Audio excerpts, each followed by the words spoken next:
Isang magandang araw po muli sa inyong lahat mga ginigiliw naming mga taga-subaybay. Purihin at pasalamatan natin ang Panginoong Diyos sapagkat binigyan muli niya po tayo ng pagkakataong mag-aaral sa ating pong lingguhang Adult Sabbath School lesson na ating pong pinag-aaralan sa bawat linggo, at ito ay nakasentro po sa pag-aaral tungkol sa Biblia. Amin po pinasasalamatan po kayo sa inyong patuloy na pagsubaybay, pagtutok po dito, ganun din ang inyong pag-share sa ating pong video na ito, at lalo tigit sa patuloy po ninyong pagpadala nito sa inyong mga kaibigan. Muli mga kaibigan, ito po pag-aaral na ito ay lagi po ninyong mapapanood sa ating pong Facebook account, sa ating YouTube channel, sa ating mga social media platform bawat Lunes ng gabi upang makatulong po sa inyong pag-aaral. Mga kaibigan, ang ating pong lesson ngayon ay patuloy po nating pag-aaralan ang pangalawang bahagi sapagkat nung nakaraang linggo po ay pinag-aaralan po natin ang unang bahagi.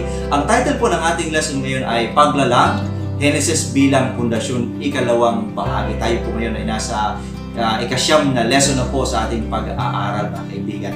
At bago po tayo magpatuloy ay muli po nais po naming pasalamatan kayong lahat sa patuloy po na pagtutok sa program ito. Mga kaibigan, makakasama po natin muli si Pastor Levi Perdon sa ating pong pag-aaral na hihimayin po sa atin sa tulong ng Banal na Espiritu ang pag-aaral sa linggong ito. Bago po natin pasimulan ang pag-aaral na ito, tayo po muna ay manalangin sa ating pong pagpapatuloy. Pastor, tayo po ay manalangin. Okay. Tayo po'y manalangin. Ama po naming banal, sa oras pong ito kami po'y lumalapit sa iyo na nagpapasalamat. Pinupuri at dinadakila ka dahilan po sa iyong kabutihan at mga pagpapalang ipinagkakaloob sa amin. Sa iyong mga pag-iingat na hanggang sa ngayon kami ay buhay at ligtas malayo sa mga kasakunaan. Datapot ang banal, sa panahong ito marami rin mga kapatid ang mayroong karamdaman dahilan sa COVID-19. Iyo po nawang kahabagang pagalingin ang aming mga kapatid na nangangailangan ng iyong banal na biyaya.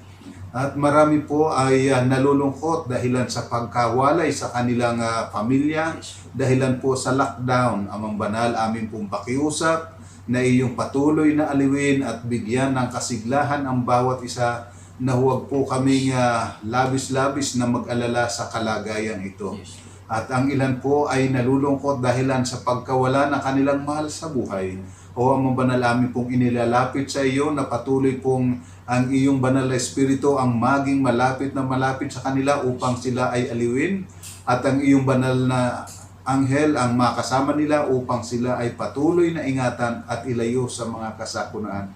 O amang banal, pagkalooban po nawa kami ng karunungan mula sa kaitasan sa aming pong pag-aaral na muli na ito ng iyong banal na salita ng aming mga leksyon.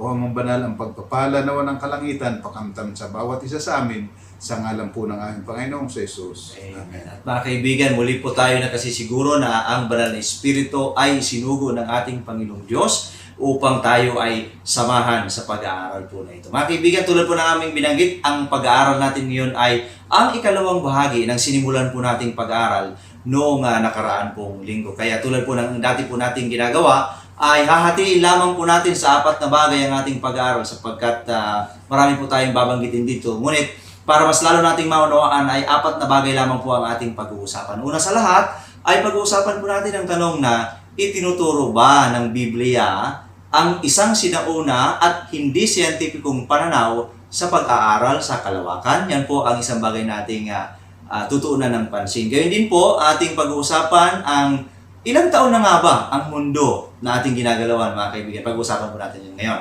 Gayun din ay atin din pong sasagutin ang tanong na ang kwento ba sa Biblia ay hiniram lamang sa mga nakapalibot na mga paganong bansa? At gayon din mga kaibigan, pang-apat na napakahalaga din nating pag-usapan ngayong pag-aaral na ito ay ang Biblia ba ay naaayos ng kultura ng kanilang lugar o panahon noon, o ang likas nitong kinasihan ay nagpapataas sa atin sa isang pananaw na pinagmulan na kumpleto ayon sa makalangit nitong balangkas? Yan lamang po ang ating mga pag-uusapan, Pastor. Kaya ating puntahan kaagad-agad ang unang katanungan, Pastor. Itinuturo ba ng Biblia ang isang sinauna at hindi siyentipikong pananaw sa pag-aaral sa kalawakan? Ito ba, Pastor, ay parang yan ba ang turo ng Biblia? Hindi siyentipiko, mga luma na pananaw? Okay. Maraming mga tao ang iniisip na ang Biblia ay hindi scientific. At sapagkat kapag pinag-aralan natin yung Biblia ay parang batang-bata pa ang ating sanlibutan. Datapwat sa kanilang mga pag-aaral at sa kanilang mga teorya, ang sabi, ang ating universe ay nag-iedad ng mga 13.8 na taon na. So, napakalawig na. At ang isa po, nais kong basahin dito sa nakasulat dito na sabi, the best supported theory of the universe origin centers on an event known as the Big Bang. Mula raw sa Big Bang. This theory was born of the observation that other galaxies are moving away from our own at great speed in all directions.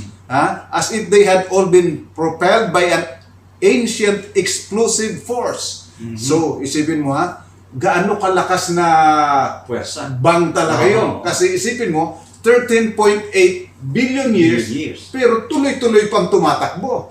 So isipin mo, gaano kalakas na pagsabog yung kanilang paniniwalaan, yung kanilang theory.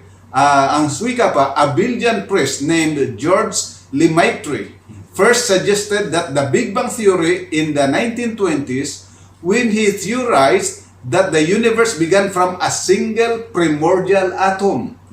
The idea received major boost from Edwin Hubble's observation that galaxies are speeding away from us in all directions, as well as from the 1960s discovery of cosmic microwave radiation interpreted as echoes of the Big Bang. Ito po ay isinulat ni Arno Penzias at ni Robert Wilson. So, just imagine ang sabi ay 13.8 billion. Dahilan doon sa Big Bang ay talagang lumilipad ng napakatuling ng mga galaxies, iba't ibang direksyon. So, lumalabas na ang pinakasentro ay dito sa atin. Kasi mula raw sa atin ay lumilipad ng papalayo. So, kung susundin natin ang theory ito, ay nagmula rito sa atin yung Big Bang. Dito nagmula at super lakas na Big Bang sapagkat hanggang ngayon, hindi pa natatapos yung pag-travel fast ng mga galaxies mula sa atin. So makikita mo na kapag kasinundan mo yung kanilang sinasabi, lahat ay theory. Paulit-ulit na sinabi, this theory, itong theory ito, so mga teorya. So balit, scientific ba yun na sumabog ng napakalakas mula rito sa atin at dito pa sa atin yung nagkaroon ng buhay.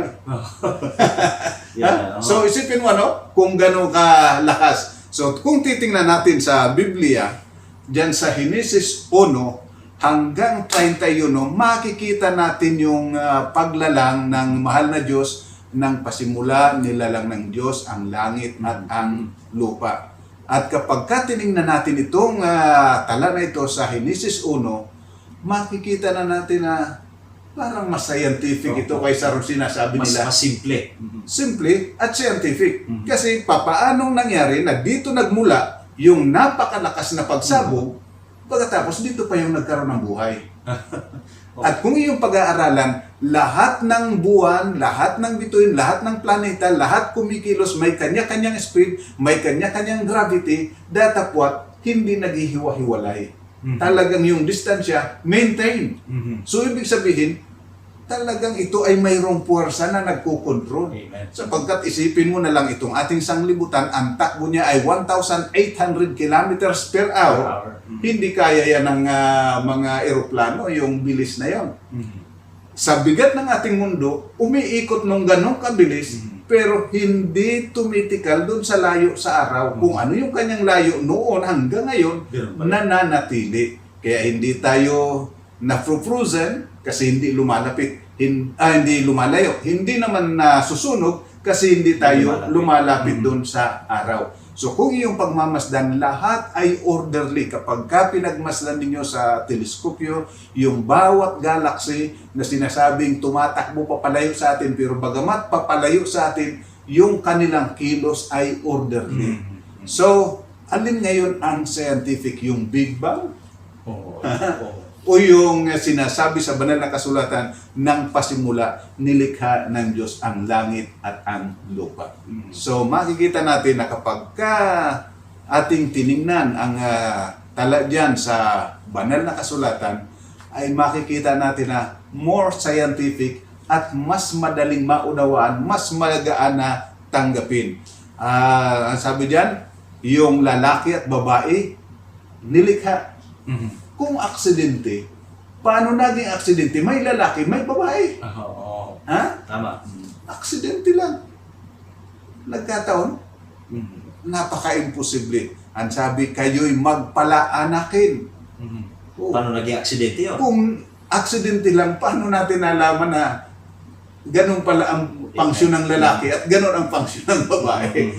Kung aksidente lang. So, ibig sabihin, ang lahat ay may panukala. Pagkatapos, ang sabi ng Panginoon, lahat ng halamang nagkakabinhi ay inyong magiging pagkain.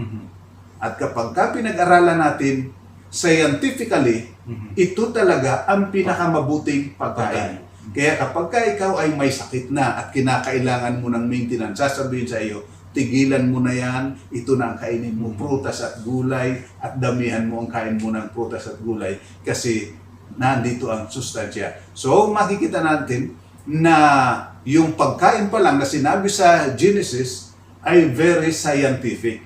Kasi ito talaga yung kailangan ng ating katawan. So ito ay napakalabo ron sa tinatawag na Big Bang. Just imagine, ilang milyon na varieties ng halaman. Kung aksidente lang yan, Paano naging paano aksidente? naging ganun karami ng variety ng hayop, variety ng ibon, ng isda, nung mga halaman, napakarami. Kung aksidente lang, imposible naman ang aksidente magkakaroon ng ganong iba-iba. Pero ang Biblia, sinabi na nilikha ng Diyos yung mga punong kahoy na pagkagandang pagmasdan. At nagkakaroon ng bunga, sa yung kanyang bunga, nagkakaroon ng binhi. Kung aksidente, bakit nagkaroon ng binhi yun?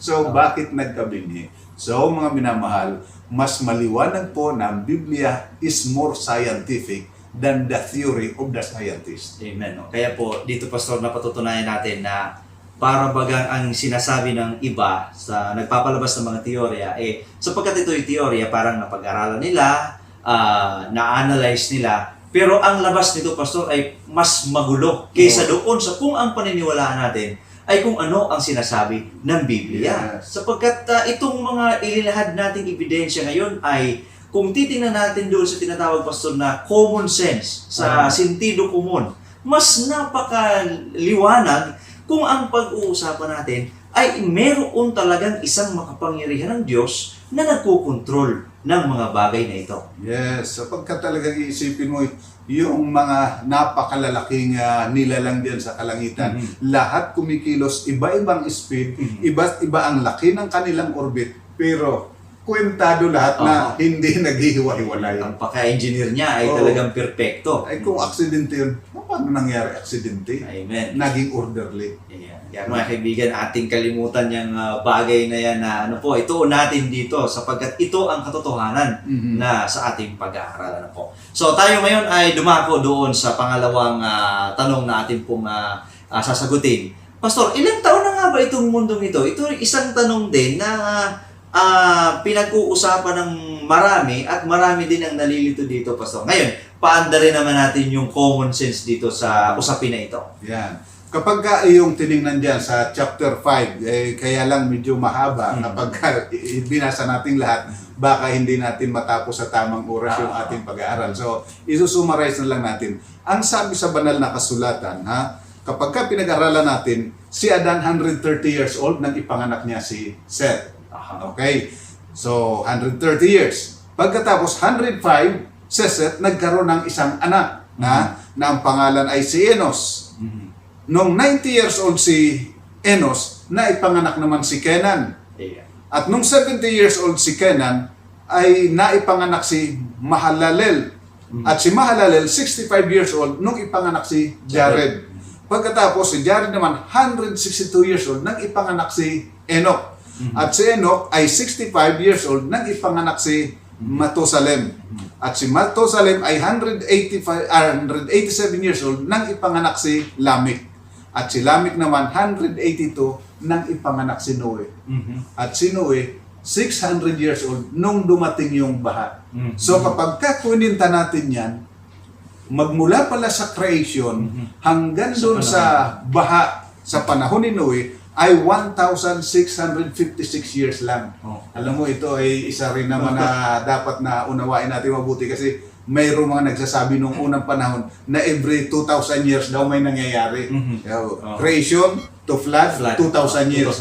From the flood to Jesus Christ, 2,000 years. Pero kapag ka pinag-aralan mo yung Biblia, from creation pala to flood ay 1,656 lang na taon. Ano? So, napakabata pa ng ating sanglibutan.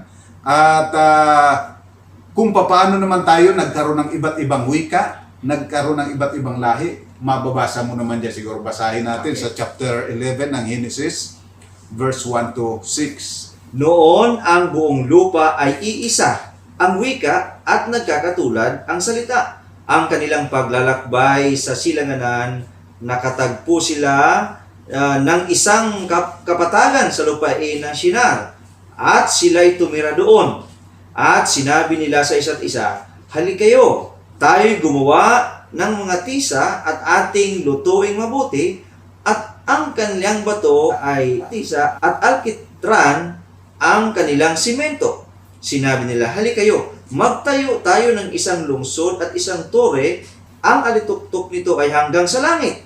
At gumawa tayo ng pangalan para sa ating mga sarili, baka tayo magkawatak-watak sa ibabaw ng buong lupa."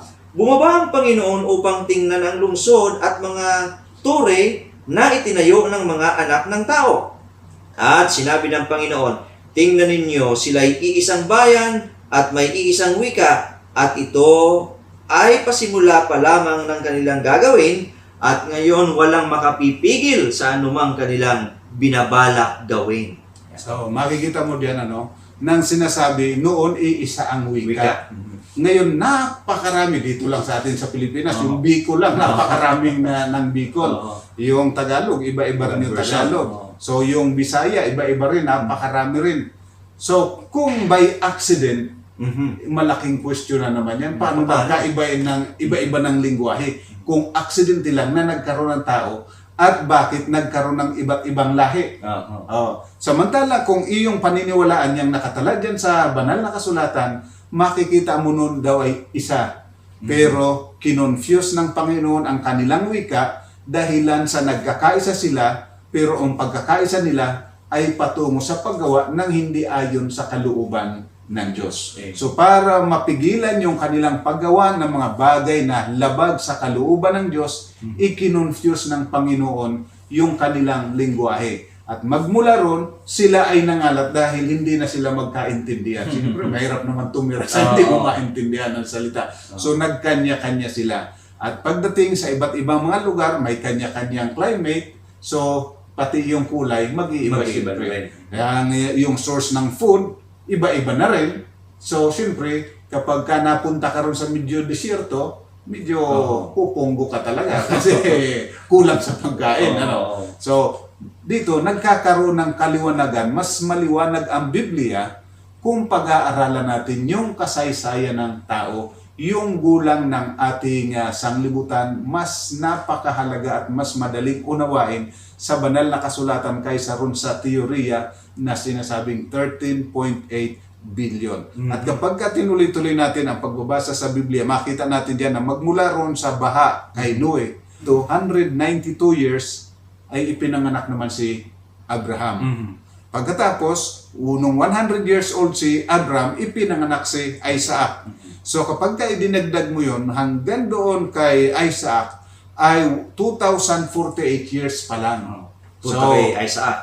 Hanggang kay Isaac. So kung titingnan natin, kasi pagkatapos noon ng panahon nila Isaac, dumating na itong si Moses, may record na ang kasaysayan, makikita natin na hindi pa napakatagal ng ating sanlibutan. Kaya yung tinatawag na BC at saka AD ay nagpapakita kung kailan nagmula ang sanglibutan hanggang dumating si Kristo. Pagkatapos mula kay Kristo hanggang sa panahon natin, 2020. So, ibig sabihin, itong ating sanglibutan ay mahigit pa lang 6,000 years. Yeah. Okay. Kaya napakahalaga din ito, Pastor, kasi maraming confused dito at maraming doktrina ang pumapasok tungkol dito na hindi napatutunayan ng anumang pag-aaral na meron sila. Sa muli ay ang ating i-apply dito ay common sense lang uli. Mas lalo nating ma-appreciate yung katotohanan sa Biblia na hindi pala ito mahirap unawain. Bagkus ito ay isang napakasimpleng bagay lamang na ibinigay ng ating Panginoon sa atin. Kaya, puntahan natin, Pastor, ang pangatlo na ating pag-uusapan. Sa issue po natin nabanggit kanina, totoo nga bang naghiram ba ang Biblia, Pastor, ng mga kwento-kwento na nakalagay dito sa pinag-aasapan doon sa mga paganong mga bansa na nakapaligid sa kanila? Yung bang mga kwento na yan ay parang hiniram lang para maisulat, para magdagdag ng beauty ng Biblia? Marami ang nagsasabi na yun daw Biblia ay naniniwala, kagaya nung paniniwala nung una na ang sanglibutan ay flat. Kaya kapag ka binasa mo ika dyan sa Apokalipsis 7:1 at sa Apokalipsis 20:7 at 8, makikita mo na sinasabi ika dyan, flat ang sanglibutan. Tingnan nga natin. Tingnan natin po. Apokalipsis 7:1, pagkatapos nito ay nakakita ako ng 4 na anghel na nakatayo sa 4 na sulok ng lupa, na pinipigil ang 4 na hangin ng lupa upang huwag umihip ang hangin sa lupa o sa dagat man o sa anumang punong kahoy. 27. At kung matapos na ang 1,000 taon, si Satanas ay pakakawalan sa kanyang bilangguan at lalabas upang dayain ang mga bansa na nasa 4 na sulok ng lupa sa Gog o sa Magog upang tipunin sila para sa pagkikipagdigma. Ang bilang nila ay gaya ng buhangin sa dagat.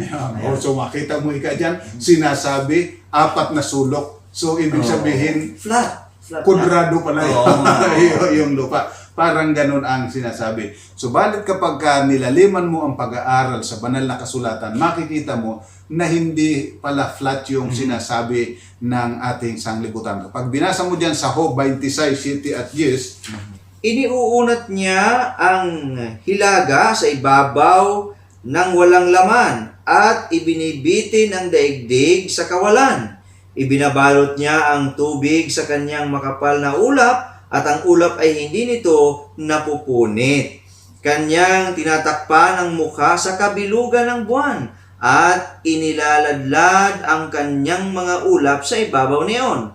Siya'y gumuhit ng bilog sa ibabaw ng katubigan sa hangganan ng liwanag at kadiliman. Hindi pala flat ang tinuturo ng Biblia. Bilog pala yun. At saka sinabing nakabitin sa kawalan. Paano nalaman ni Job yun na samantalang wala pa nung mga lumilipad na mga para makalayo dito sa sanglibutan, para makita kung anong kalagayan ng ating sanglibutan? Wala pa. Pero nasabi ng nakabitin sa kawalan. At sabi diyan ay bilog. Pati yung buwan, bilog. So, maliwanag, ang Biblia hindi sinasabi na flat ang sanglibutan. Hindi kagaya ng nung kapanahon ng isulat ang Biblia, ang paniniwala talaga ng mga tao ay flat, ang sanglibutan ay flat. Na kapag ka dumating ka ron sa dulo ng dagat, mauhulog ka na ron. Kasi flat na. Hanggang sa napatunayan, ito na lang lately, nung nagkaroon na ng mga Voyager at kanilang napatunayan na ang sanglibutan bilog, kasi ang wika, travel ka ito ng westward, lalabas ako sa east. So, napatunayan bilog na. Talaga. Bilog. So, sa Isaias 40, mayroon din sinasabi. Dito sa Isaias 40, 21 at 22. Hindi ba ninyo nalaman? Hindi ba ninyo narinig? Hindi ba sinabi sa inyo mula ng una? Hindi ba ninyo naunawaan bago pa inilagay ang mga pundasyon ng lupa? Siya ang nakaupo sa balantok ng lupa at ang mga naninirahan doon ay parang mga balang. Siyang naglalahad ng langit na parang tabing at inilaladlad ang mga iyon na parang tulda upang tirahan. So sinasabi diyan sa balantok ng lupa. Pagka sinabi yung Balantok. balantok ay talagang Round yun. round. Oo. So yun ang sinasabi na Biblia. So ang Biblia hindi sinasabi na flat. Itinutuwid ng Biblia yung paniniwala nung kapanahunan. So yung kultura noon itinutuwid ng Bible. Sa halip na yung Bible ang maimpluwensyahan, yung Bible ang nag-i-impluwensya doon sa ancient na paniniwala na ang sanglibutan ay flat. Mayroon akong gustong basahin dito na mula raw ito sa Atrahasis Epic. Ang sabi, when the gods, ito yung sa paglalang, when the gods instead of man did the work, bore the loads, the gods' load was too great, the work too hard, the trouble too much. Let the womb goddess create offspring, and let man bear the load of the gods. Gistue, a god who had intelligence, they slaughtered in their assembly. Ninto mixed clay with his flesh and blood. Yun daw ang paglalang ng sanglibutan. Yun yung Atrahasis Epic. Yan po ay sinulat ni Stephanie Dalley, myths from the Mesopotamian, creation, the flood, Gilgamesh, and others. Yan ang sinasabi. Ganun daw ang tao nung yung Diyos hirap na raw sa kanyang trabaho. Kaya nag-anak Gumawa para mayroong magpapasa ng kanyang trabaho. Pero ano ba ang sinasabi ng banal na kasulatan? Tingnan natin ano ang sabi sa Henesis 1:14 hanggang 19. Sinabi ng Diyos, magkaroon ng mga tanglaw sa kalawakan ng langit upang ihiwalay ang araw sa gabi, at ang mga iyon ay maging palatandaan para sa mga panahon, sa araw at sa mga taon. At ang mga ito ay maging tanglaw sa kalawakan ng lupa upang tumanglaw sa ibabaw ng lupa, at ito ay nangyari. Nilikha ang dalawang malaking tanglaw. Ang malaking tanglaw ay upang maghari sa araw, at ang maliit na tanglaw ay upang maghari sa gabi. Nilikha rin niya ang mga bituin, at ang mga ito ay nilagay ng Diyos sa kalawakan ng langit upang tumanglaw sa ibabaw ng lupa, upang mamahala sa araw at sa gabi, at upang ihiwalay ang liwanag sa kadiliman. At nakita ng Diyos na ito ay mabuti. Lumipas ang gabi at sumapit ang umaga ng ika-4 na araw. So makikita mo dyan na sinabi nung likhain ng Panginoon ito, yung araw, yung buwan, at saka yung mga bituin, talagang sinadya na ito ay magiging para mabilang natin yung taon. Yung panahon. So makikita mo na talagang eksakto na natatapos ang taon ay nasa tamang bilang talaga. At yan ay paulit-ulit, at parating, dumarating kapag yung panahon. Ngayon medyo nagbabago na kasi dahil sa climate change. Pero noong una na hindi pa tayo nagkakaroon ng pagkasira ng ozone layer, talagang makita mong regular yung season. Kapag ka dumating yung tag-araw, eksakto talaga dun sa panahon na pag tag-araw, pagdating ng tag-ulan talaga yan. Sa ibang bansa, mayroong 4 silang season at parating doon talaga bumabagsak. Ibig sabihin, talagang mayroong nagko-control. At talagang kwentado ang lahat ng takbo nito para hindi nalilito ang tao kung kailan siya dapat magtanim at kailan siya aani. So ang tao, alam na niya kung kailan siya magtatanim, alam na rin niya kung kailan siya mag-aani, at ano-ano ang maaari niyang itanim, ano-ano ang kanyang maaaring maani.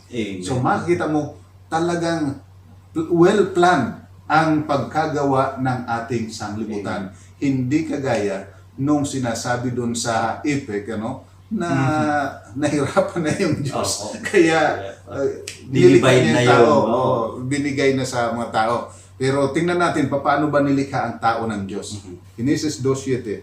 At nilalang ng Panginoong Diyos ang tao mula sa labok ng lupa, at hiningahan ang butas ng kanyang ilong ng hininga ng buhay, at ang tao ay naging buhay na kaluluwa. Yan, makikita mo dyan, na yung tao mula sa alabok, hinulma ng Diyos, pagkatapos kanyang hiningahan ng hininga ng buhay, at naging kaluluwang may buhay yung tao. So, hindi siya yung napapagod ng Diyos, kaya lumikha, kundi siya yung Diyos na nagmamahal, na yung kanyang sariling hininga ay ihininga niya ron sa tao para ito ay maging buhay.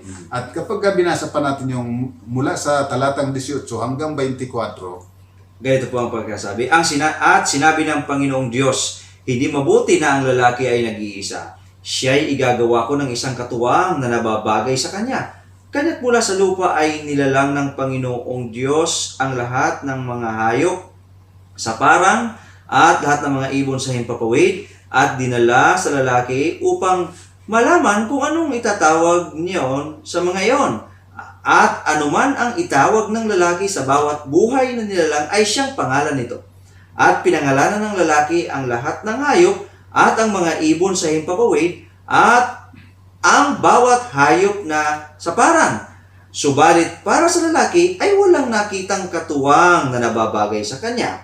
Kaya't pinatulog ng mahimbing ng Panginoong Diyos ang lalaki at habang siya'y natutulog, kinuha niya ang isa sa kanyang tadyang at pinaghilom ang laman sa lugar na iyon. At ang tadyang na kinuha ng Panginoong Diyos sa lalaki ay ginawang isang babae at dinala siya sa lalaki. At sinabi sa lalaki, sa wakas, ito'y buto ng iyong mga buto at laman ng inyong laman.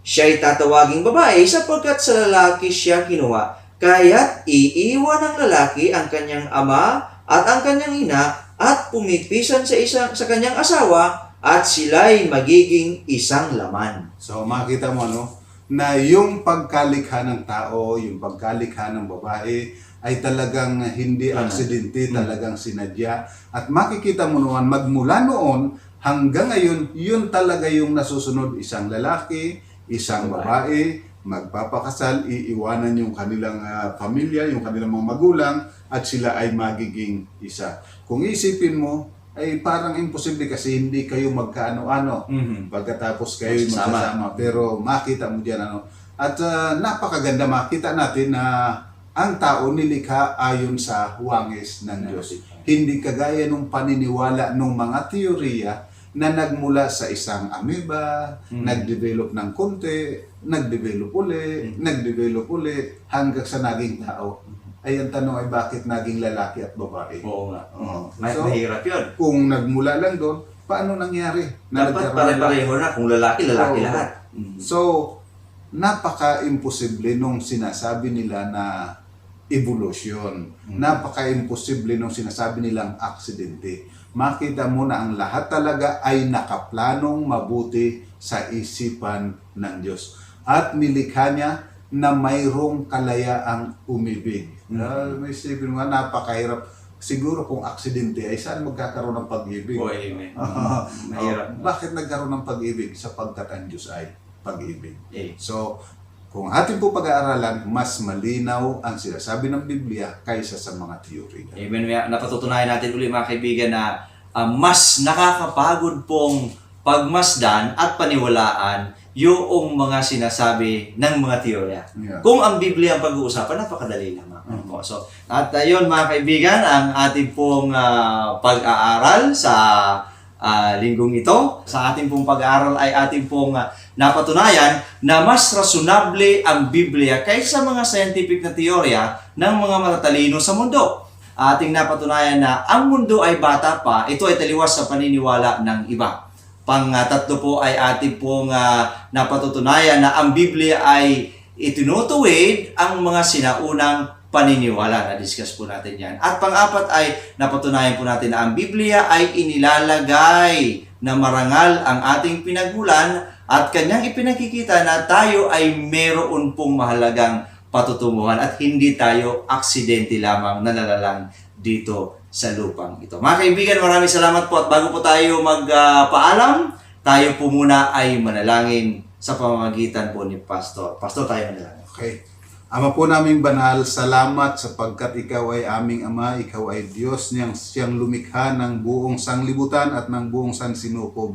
Salamat po sapagkat ikaw ay lumikha sa amin at nilikha mo kaming lalaki at babae ayon sa iyong wangis, may karapatan, may kalayaan at mayroong pag-ibig na namumutawi sa aming mga dibdib sapagkat ginawa mo kaming katulad sa iyo. O Amang Banal, nawa maging matibay ang aming pananampalataya sa banal na kasulatan at huwag nawa kaming maimpluwensyahan ng mga teorya sapagkat ito'y teorya lamang, hindi po ito totoong scientific sapagkat teorya.